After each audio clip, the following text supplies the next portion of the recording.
Now, as part of the game plan that Josh Heupel came up with, this is a play. We have two different ways of running it. I'll go over both. But it's a very good play. We had a lot of success with it over the game, and I really like it. Now, as I said before, Josh Heupel saw in Notre Dame's defense beforehand clearly that they don't adjust well to having four receivers kind of overloaded to one side. They don't adjust. Now here we actually start in a more balanced formation, and the running back is actually going to motion and is going to make the snap, and he's about right here, and he's going to run a swing. It's basically a swing screen, but we're going to fake the zone read. Now they don't adjust here at all. Because we're moving a running back from the backside to the strong side, one of the linebackers needs to adjust, or they need to do something to put an extra player on this side of the field. But they don't, so we continue to take advantage of it. And that's on their defensive coordinator for not adjusting to this. Now, like I said, we're going to fake the zone read, so we're not blocking the defensive end here. And they're going to fake the handoff to the running back to the opposite side, and kind of let the running back take care of the defensive end, let the defensive end who's going to come up and like he's reading the zone read and take himself out of the play. And then you have really good blocking by the receivers on the outside, and then he's just going to pass a swing screen and then make a good play up the sideline. Now you can see the running back's already on his motion, so he started here, maybe back here, depending on the formation they want to run, but it's a shotgun, so he's going to be motioning out this way, and he's going to snap it when he's about right there. Now see, they really only have three players to stop us over here versus, 1, 2, 3, 4. So we have a numbers advantage here, and they don't adjust. Now like I said, we're going to take the defensive end out of the play. The tackle's going to come up and block. Now he's flowing strong.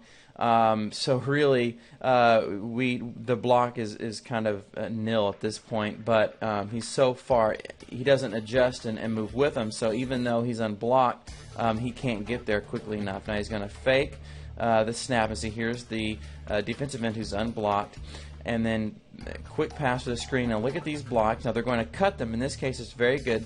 The cut doesn't always work because they can get back up and make the tackle, but because he's coming along right behind them, it's a quick pass, so knocking them off their feet keeps them from being able to get in position, and we're able to get about 15-20 yards. I say again, they don't adjust. See, the running back is motioning out of the backfield, and the linebacker does not motion with them, so he allows them to get outside. And because he has momentum, he just can't get there in time. So on this outside, we have a 3-on-2 numbers advantage, essentially. So fake the zone read, pass to the running back, and he's able to get a first down. Now, this is the other way we ran it, and we're actually, you see, we still get the 4 receivers on one side, even though there's no motion. But still, just by their alignment, we still have a numbers advantage kind of on that outside area. And we're going to fake the inside zone play to the opposite side. Also could be like a zone read or whatever. But anyway, the idea is to hold the linebacker and the defensive end, kind of hold them in that area long enough for the fullback, who's lined up as the wingback. He's going to kind of initially fake a block and then release out for a quick pass and then kind of up the sideline. Now this is going to be Millard running this instead of an actual running back, even though Millard is really good. So it has a different dynamic.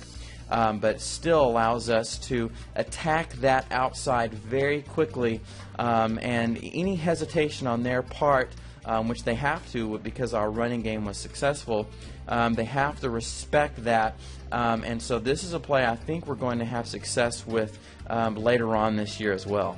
And see here, the end and the linebacker, they are definitely pulled in by the fake. You see that? They're coming in, and then even though he's kind of taking a step forward, Millard is then going to quickly release and then hit that outside, and we're attacking that outside so quickly. And so to be able to threaten both that very outside sideline quickly, as well as the running in the center and kind of that zone run, the zone blocking, allows us to really be dangerous to a defense. Now you can see that the linebacker here is, he knows to look for this now. So he sees him coming out, and so he's reacting quickly to get there, but he still isn't quite able to get there fast enough. But you'll see Shepard makes a really great block. Look at this. He does a good job tying up his man, which is very, very good, but then he's actually going to see that the linebacker is coming up and he can potentially make a play, so he's going to release and go ahead and get the block right there. That's a great, great job by Shepard, who's by far our best blocking receiver. And the other games this year, I've not been very impressed with our receiver blocking. Jazz just kind of doesn't want to block, and we've missed some blocks. They kind of hesitate to block, and they do that cut block, which in some places works, but in a lot of times, if it's too early, the defender can get up and then make the tackle. So the timing just doesn't work out. I'd much rather us block this way, except for those quick hitting outside plays, like the play I just showed you. But this kind of blocking is very, very good to see, and I hope we continue that, and if so, our running is going to be a lot more successful. Some good stuff this week on OUBreakdown.com. In addition to the one that you just watched, we're going to go have a full breakdown. How good is our defensive line? Seemed like we struggled versus the run, but did we really? How good is our offensive line? This is going to be a really fun one. And then, of course, a couple others as well. So be sure and go there, and we will see you next week.